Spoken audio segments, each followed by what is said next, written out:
Bom dia a você que nos ouve o programa Refrigério e Paz, que vai ao ar todos os domingos às 6 horas da manhã. Eu quero compartilhar uma passagem da Palavra de Deus com você no dia de hoje. O texto se encontra no Evangelho de Mateus, no capítulo número 24, e diz assim: Tendo Jesus saído do templo, ia se retirando, quando se aproximaram dele os seus discípulos para lhe mostrar as construções do templo. Ele, porém, lhes disse: Não vedes tudo isto? Em verdade vos digo que não ficará aqui pedra sobre pedra que não seja derribada. Esse texto fala que Jesus saía do templo. De fato, ele está na semana da Páscoa. No próximo domingo, ele está na quarta ou terça-feira. No próximo domingo vai ser a Páscoa. Na sexta-feira acontece a sua morte. E ele sai pela última vez do templo. O templo foi construído por Herodes e era considerado uma das maravilhas do mundo antigo. O templo foi construído para enaltecer um governo, na verdade. Este é o terceiro templo. O primeiro foi construído por Salomão, você sabe. O segundo por Zorobabel, a mando do imperador Ciro, o persa. E este é o terceiro templo. Esse templo tem as mesmas medidas do templo de Salomão e contém as vantagens de que foi construído para mostrar o luxo de um governo. Ali, Herodes empregou o máximo de dinheiro que ele podia, porque de fato ele queria angariar com isso a opinião dos judeus. Ele mesmo não era um adorador do templo, mas ele ia lá de vez em quando. Então, esse projeto político dele foi um dos mais impressionantes, monumentais da época. Para vocês verem, o templo de Herodes tinha 160 colunas ao seu redor. Nos pórticos, havia vários pórticos. Num deles, diz a Bíblia, certa vez Jesus passeava num daqueles alpendres que eram montados em colunas. Sabe que uma coluna dessas media 11 metros de altura? 3 homens com os braços abertos não podiam abarcá-la e era feita de uma só peça de mármore trabalhado ao estilo corintiano. O templo tinha no seu telhado, ele já era todo coberto de ouro, as laterais pelo menos. O telhado do templo era cheio de pequenas setas pontiagudas, de ouro totalmente, para evitar que as aves pousassem. Havia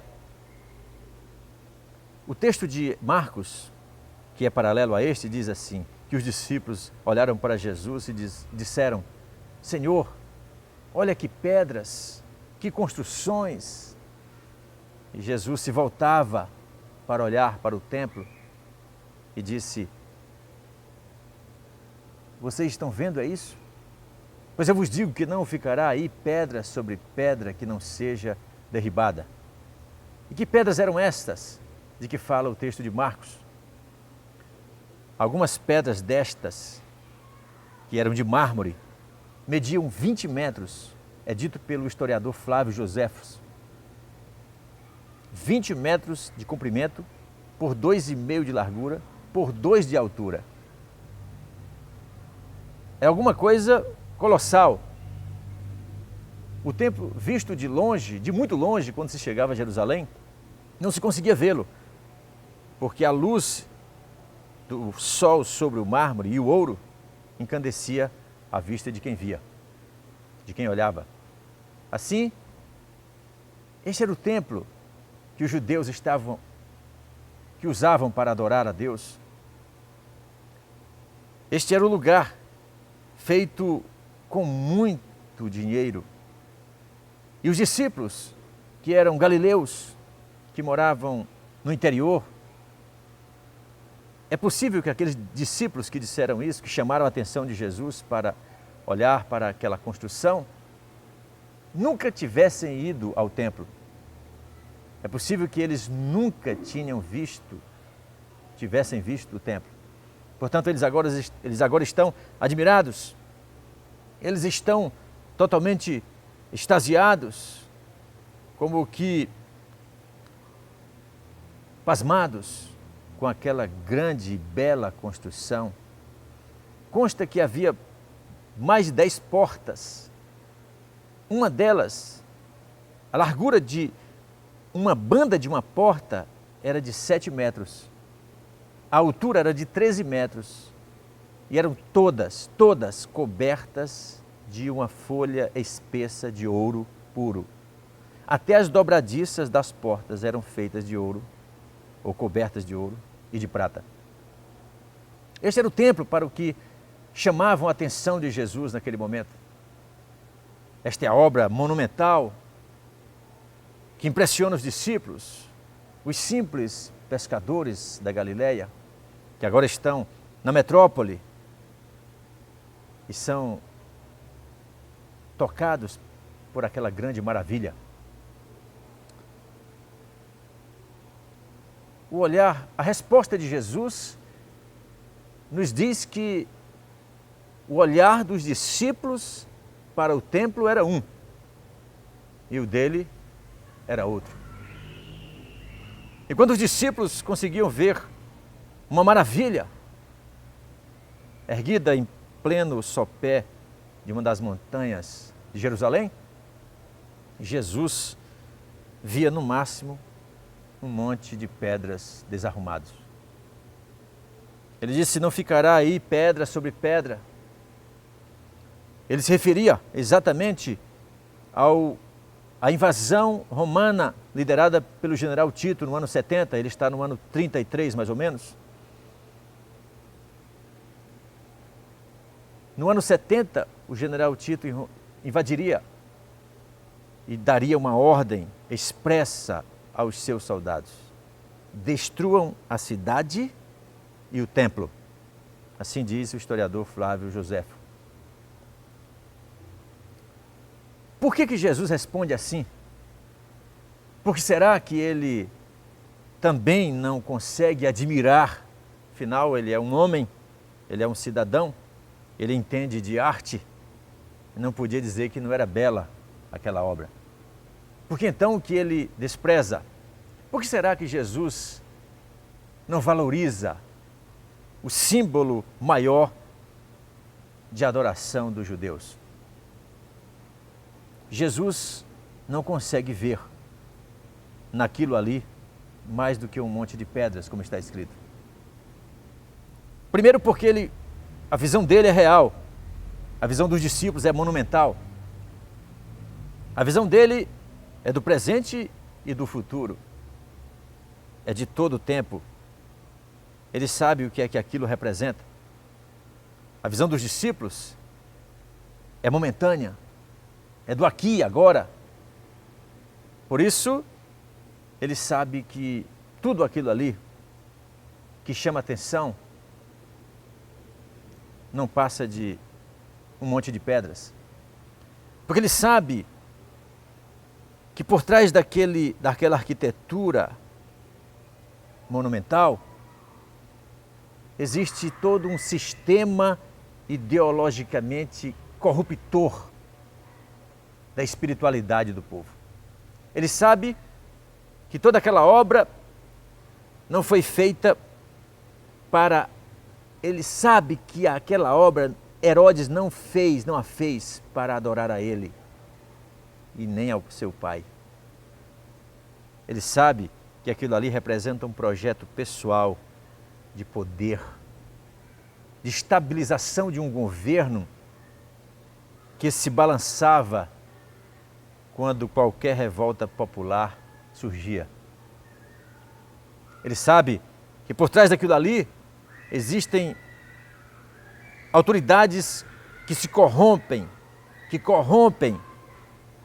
porque elas recebiam uma comissão, as autoridades do templo, para permitir os camelôs, a quem ele chamou de vendilhões, venderem, comercializarem quinquilharias e até coisas para o sacrifício ao redor do templo.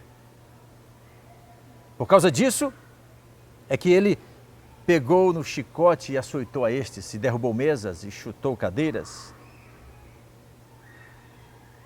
Ele sabe que a influência mundana, a influência grega está ali, já tinha chegado. As colunas eram trabalhadas ao estilo grego. Ele sabe que o templo é agora também, a partir dele, da sua chegada e da inauguração de um novo tempo, de uma nova dispensação do cristianismo nascente, o templo é o símbolo maior do antagonismo à adoração verdadeira.